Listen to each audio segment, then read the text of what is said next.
Я желаю вам удачи.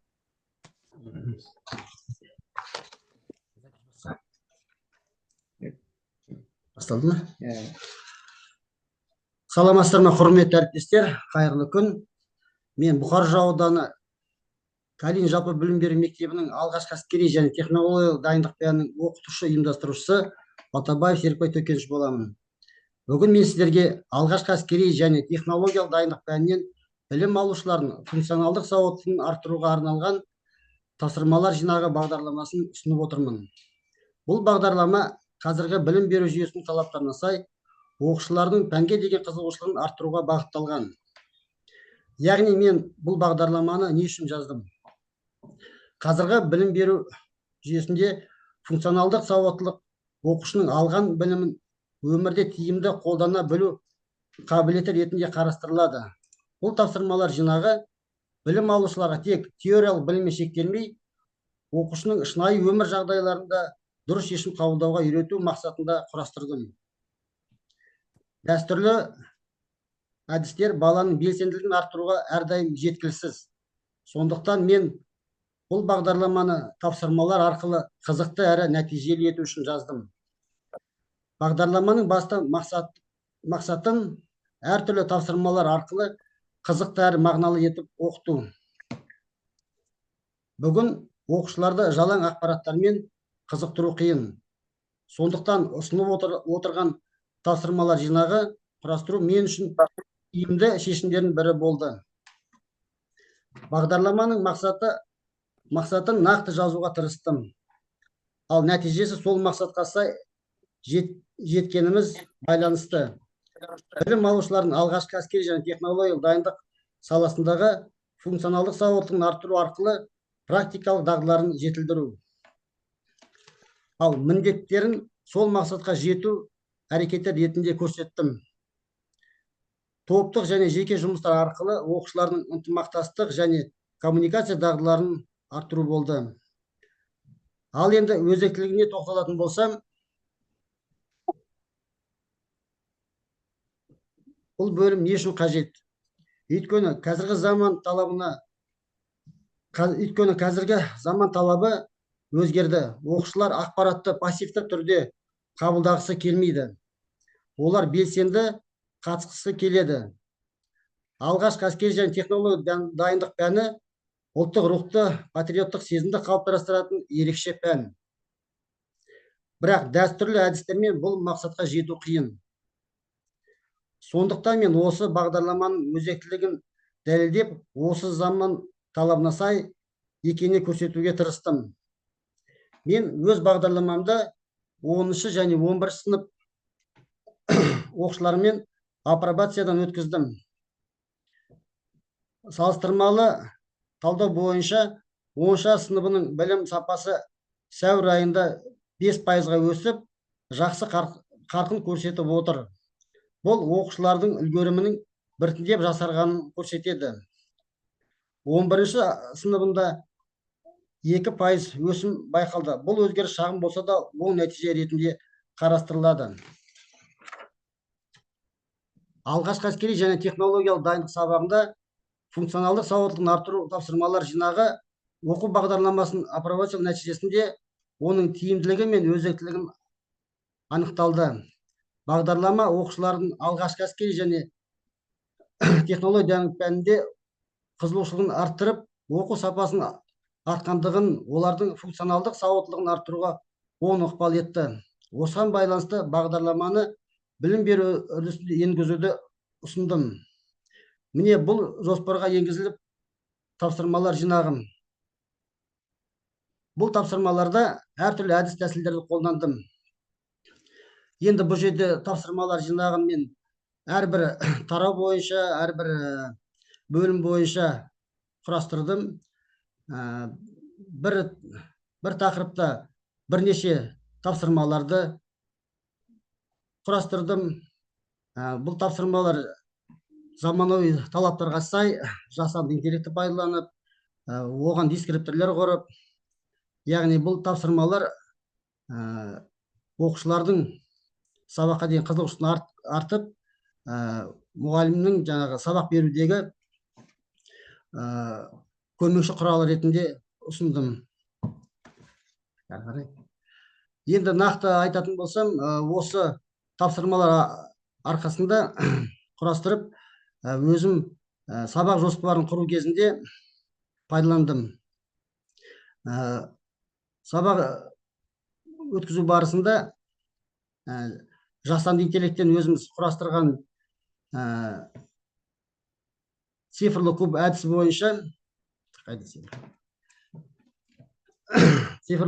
бойынша оқушылар сканерлер арқылы цифрлы кубте берілген аватарлардың жаңағы сұрақтарына жауап берді. Қазір содан бейнебаянды ұсынамын. Бұл менің ашық сабақ кезіндегі өткізген оқушылармен 10 сыныппен өткізген сабағым.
Енді әріптестер, бұл жаңағы сабақ барысында оқушылардың жаңа қызығушылығын арттыру мақсатында осында цифрлы кубты құрастырып, яғни біздің ұлттық нақыштағы ұлттық құндылықтарды дарыту мақсатында, оқушылардың белсенділігін арттыру мақсатында сабақтың психологиялық ахуалын қалыптастыру кезінде осы тәсілді қолданған болатын. Енді ары қарай осы сабақ барысында оқушылардың енді 10 сынып болған екен, бұлар оқушылар бірінші жыл пәнге қатысып отыр. Жаңа алғашқы әсер және технологияның сабағына тақырыбымыз автоматты құрастыру және бөлшектеу болатын. Енді бұл жерде автоматты виртуалды бұзып шашу анимациясы көрсеткен болатын. Қазір бейнебаян ұсынамыз.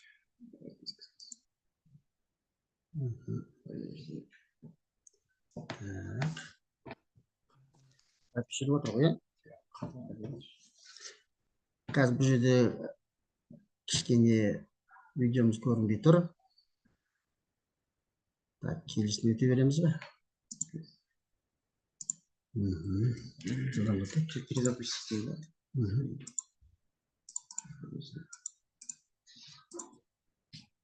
Қазір 1 минут.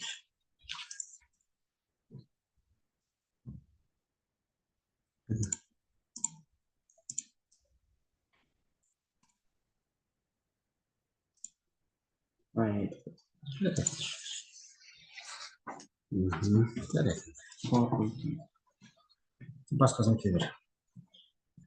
Келесі слайдқа.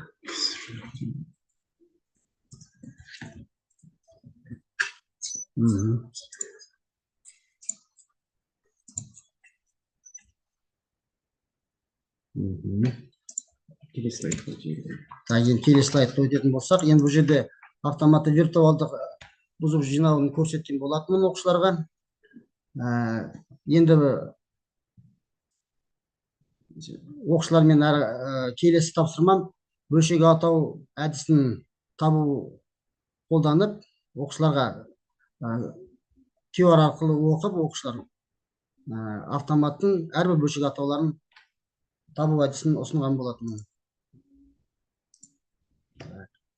Бізде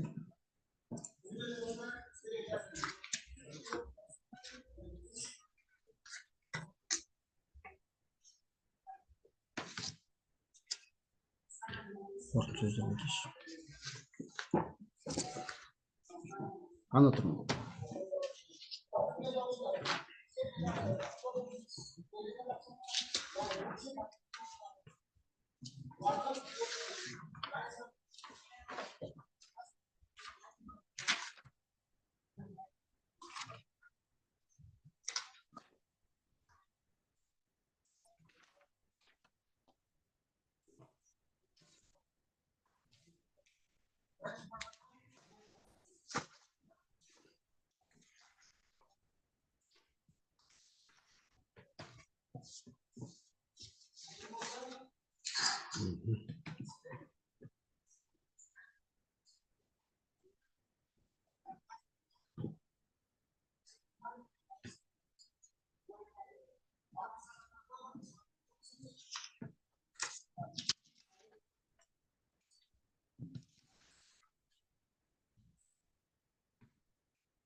Енді мысал ретінде сабақ барысында сәйкестендіру әдісін ұсынған болатынмын.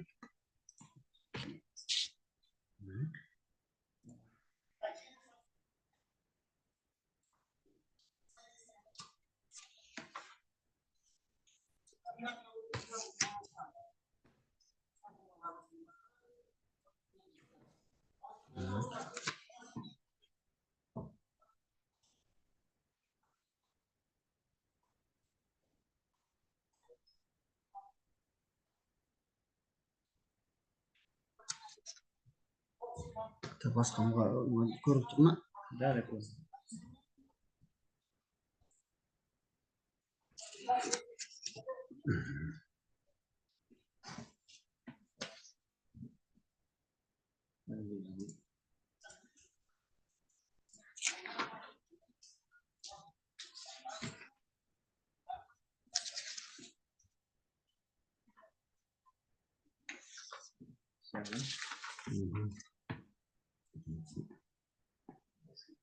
Енді әріптестер, бұл жерде ауылдық жер болғаннан кейін бізде кейде интернет ұстамай қалады, басқа да жаңағыдай технологияларымыз жетіспей жатқан кезде оқушыларға мынандай карточкалар жасап осындай жұмыс ұсынған болатын. Яғни автомат бөліктер жеке карточкада, магнит тақтада өздері жаңағы автоматты бұзады, жинайды, мына жерде карточканы жылжытып отырып, орындарын ретілден қояды. Оқушылар осы тапсырманы қызығушылықпен орындаған болатын.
жаңағы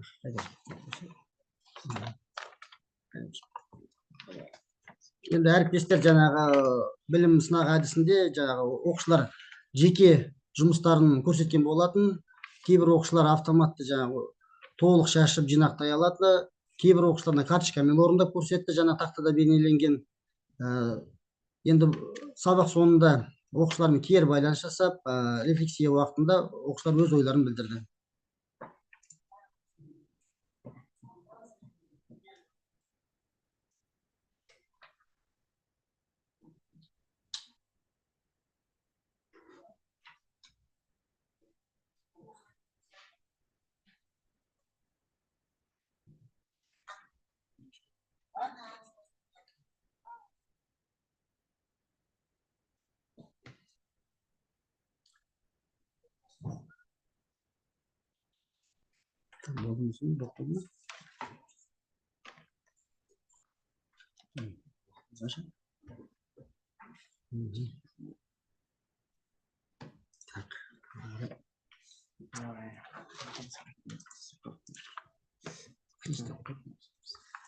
Қазір бір минут жетекшілігіне болып тұр бізде.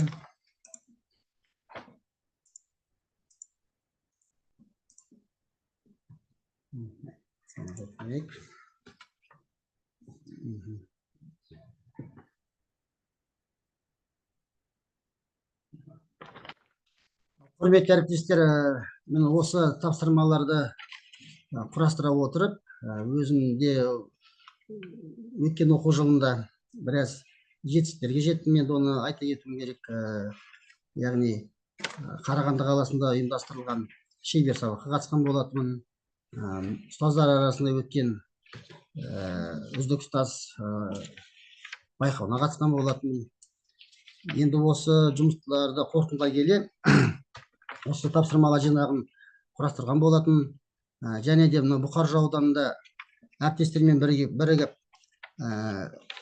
авторлық бағдарлама даярлап жатырмыз. Оған 3 әріптесіміз қатысып отыр. Әдістемелік нұсқаулық құралын жасап жатырмыз. Ол жерде 2 әріптеспен бірігіп жатырмыз. Мынау енді бүгін өзім ұсынып отырған тапсырмалар жинағын әзірлеп, келешекте әріптестеріме, яғни ұстаздарға осы сабақ құрастыру, сабақ жоспар құрастыру кезінде өзінің көмегін, оқушылармен жаңағы тапсырмаларды орындау кезінде көмек құралы ретінде ұсынып отырмын. Бұл тапсырмаларды тек қана сабақ соңында емес, бұл тапсырмаларды сабақтың басында, өткен сабақты қайталау кезінде, сабақтың ортасында да қоюға болады. Сабақ жоспар құрастырған кезде сабақ соңында жаңағы немесе үй тапсырмасы ретінде беруге болады. Яғни заманауи талаптарға сай технологияларды пайдалана отырып, осы тапсырмалар жинағын құрастырған болатын.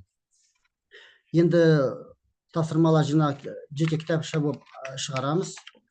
Оның ішінде енді көптеген бөлімдерге 10 сыныптың жаңағы барлық 8 тарауына арналған нақты тапсырмалары мақсаты қойылып әзірленген болатын. Одан бөлек сабақтан тыс біздің өткізетін азаматтық қорғаныс, яғни біз өткізетін азаматтық қорғаныс күндері, оқушылардың төтенше жағдайда әрекет ету, қауіпсіздік сабақтарын өткіземіз ғой, жаңағы қауіпсіздік шаралары дейміз. Сондай сабақтарға арналған тапсырмалар жинағы осы жинақта топтастырылған.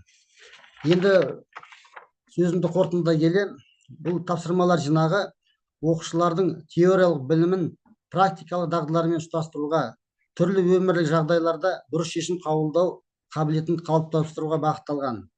Жинақ педагогтер үшін пайдалы құрал бола алады. Ол сабақтың мазмұнын жаңаша ұйымдастыруға, оқушылардың белсенділігін арттыруға, білім берудің сапасын жақсартуға мүмкіндік береді. Осылайша бұл тапсырмалар жинағы білім алушыларды 21-ші ғасырдың жаһандық сын қатерлеріне дайын, патриоттық рухы жоғары, технологияны меңгерген, жауапкершілігі мол тұлға ретінде қалыптастыруға бағытталған тиімді әдістемелік құрал болып табылады. Осымен бүгінгі сіздермен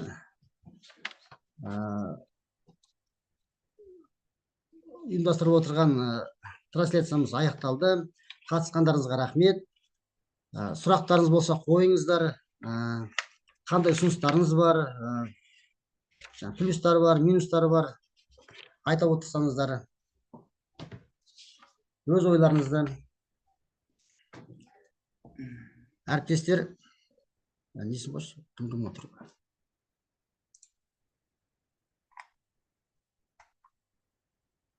Микрофондарыңызды қосып, ойларыңызды білдіруге болады.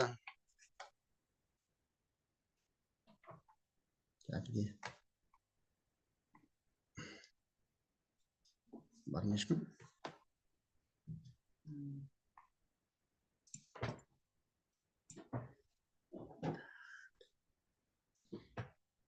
Так, өз ойларыңызды айтсаңыздар, әріптестер, ұсыныстарыңыз болса, сұрақтарыңыз болса,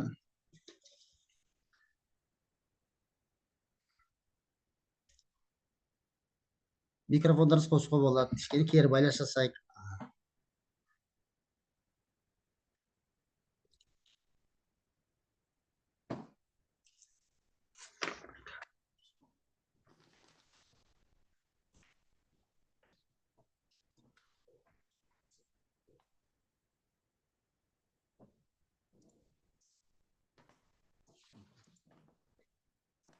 Серік Өтекенович, ассалаумағалейкум.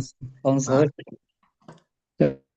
Шет ауданы әдіскер боламын.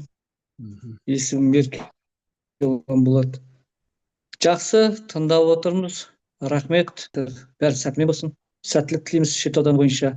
Енді жалпы шет ауданның азаматтары қатысып отыр. 15 шақты жігіт қатысты жаңа. Бәрі ойларына сіздің айтқаныңызды бәрін түйіндеді.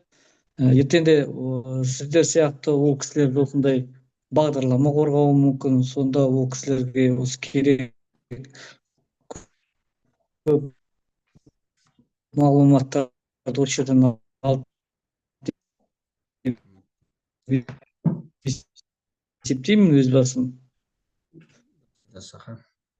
Әскер ретінде. Осы бағдарламаңызды жақсылап қолданысқа беріп, мектептерге таратуларын.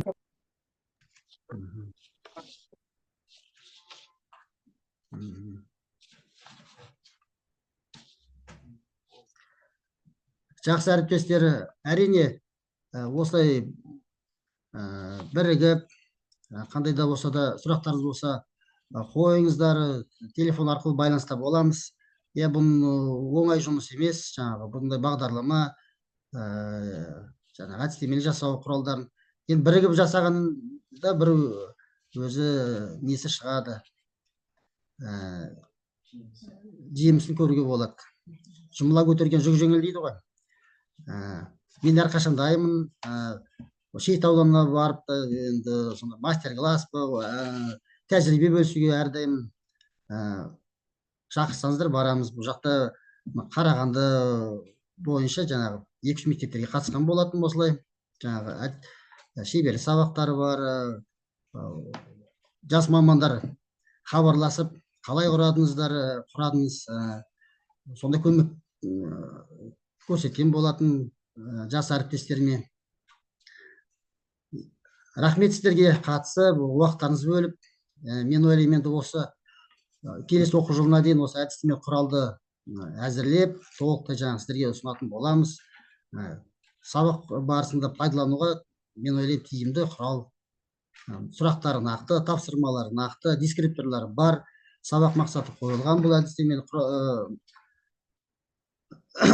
құралда. Жақсы, тағы да ойларыңыз болса.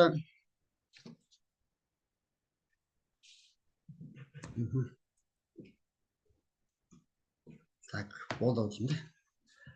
Жақсы әріптестер, онша сау саламат болыңыздар. Жазғы демалыстарыңыз жақсы өткізіп, келесі оқу жылына жақсы күш қуатта келуге тілектеспін. Жақсы сау болыңыздар. Серік Өтекенович, қабылданды сіздің бағдарламаңыз. Бекітіледі біздің ауданнан. Шет ауданынан бекітіледі, уайымдамаңыз. Рахмет аха. Жақсы, рахмет сізге аха. Светлана Каргуна отыр ғой деймін осы жерде. Отыр кісі. Светлана Каргуна, саламатсыз, қалыңыз қалай? Шет ауданынан жалынды сәлем сізге. Рахмет, айтам ол кісіге. Жақсы.